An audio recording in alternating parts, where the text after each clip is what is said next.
Hello বন্ধুরা, good afternoon. সবাই কেমন আছো? আজকে আমি তোমাদের করে দেখাবো নিরামিষ মোচার ঘন্ট। হ্যাঁ, নিরামিষ, কেননা আজ হচ্ছে শনিবার, আর আমরা শনিবারে যেহেতু নিরামিষ খাই, এই কারণে নিরামিষ মোচার ঘন্ট করবো। তো এই কারণে প্রথমে আমি কড়াইতে সর্ষের তেল দিয়ে নিলাম, আর মোচাটাকে আমি ভালো করে কুচিয়ে আগে থেকে সেদ্ধ করে জল ঝরিয়ে রেখেছি, সেটা তোমাদের দেখাচ্ছি। তেলটা গরম হতে থাকে। এই যে ছোট ছোট ডুমো ডুমো করে আলু কেটে নিয়েছি, তেল গরম হয়ে আলুটাকে তেলে ভেজে নেব।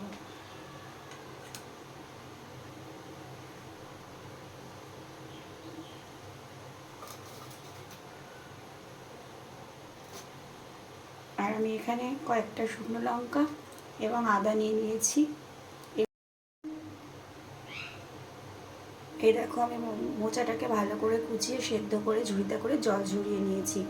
আর দেখো, আমার কথা বলতে বলতে তেলটাও গরম হয়ে গেছে। আমি এবারে আলুগুলো দিয়ে আলুগুলো ভালো করে লাল লাল করে ভেজে নেব।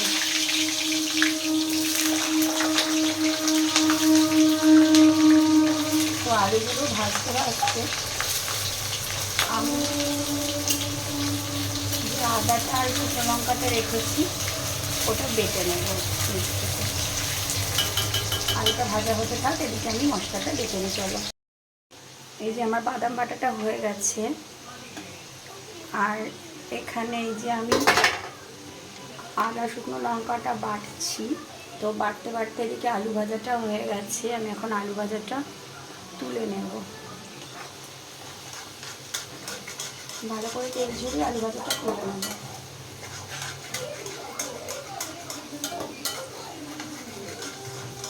আলু ভাজাটা তোলা হয়ে গেলে এই তেলে আমি ফোড়ন দিয়ে দেবো।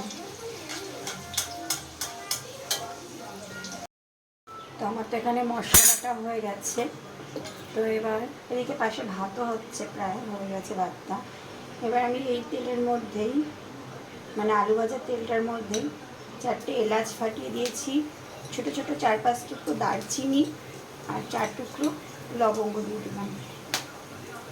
এই মশলাটা ফেটে গেলে আমি এর মধ্যে দিয়ে দেবো 3টে শুকনো লঙ্কাকে মাঝখান থেকে ফাটিয়ে, আর দিয়ে দেবো 2টো তেজপাতা মাঝখান থেকে দুভাগ করে। তো ফোড়নটা একটা খুব সুন্দর স্মেল বেরিয়েছে, ফোড়নটা হয়ে গেছে। আমি এবার এর মধ্যে দিয়ে দেবো আমি 2টো টমেটো, মিডিয়াম সাইজের 2টো টমেটো ছোটো ছোটো টুকরো করে রেখেছিলাম। এই টমেটোটাকে দিয়ে দেবো। টমেটোটা দিয়ে ভালো করে নাড়িয়ে চাড়িয়ে টমেটোটা নরম না হওয়া পর্যন্ত নাড়িয়ে যাবো। টমেটোটার মধ্যে দিয়ে দিলাম সামান্য লবণ, তাহলে টমেটোটা তাড়াতাড়ি নরম হয়ে যাবে। গ্যাসের ফ্লেমটা একটু বাড়িয়ে আমি টমেটোটা ভালো করে নরম করে নেব।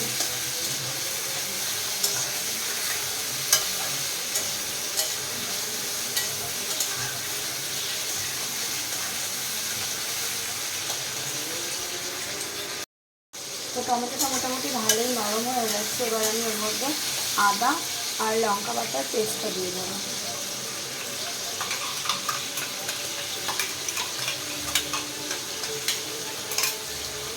আদা লঙ্কা বাটার পেস্টটা দিয়ে ভালো করে নাড়িয়ে আমি একই সঙ্গে দিয়ে দেবো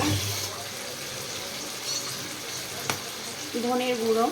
এই ধনের গুঁড়োটা আমি নিজে বাড়িতে গোটা ধনে ভেজে তারপর বেটে রেখে দিই ঘরে। ওই কেনা গুঁড়োটা আমার ঠিক পছন্দ হয় না।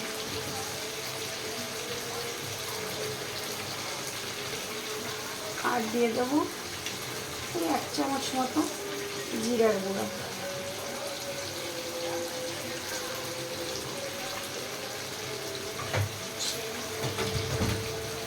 এবার এই মশলাটাকে ভালো করে সাইড থেকে পড়ে গেল, কিন্তু না দিতে নাড়াতে দিই।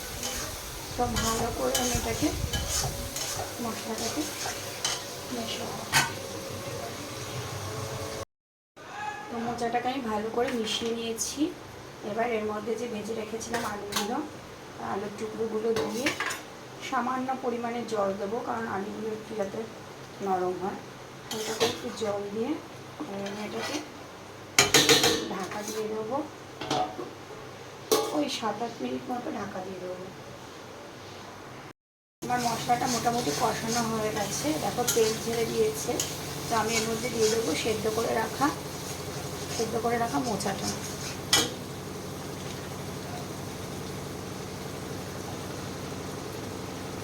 ধীরে ধীরে মোচাটা দিয়ে দিলাম।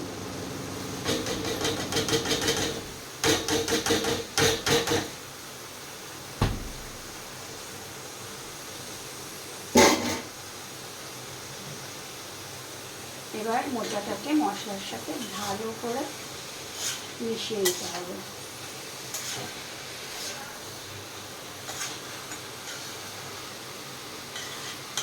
ভালো করে মশলাটাকে মশলার সাথে আমি মিশিয়ে নেব।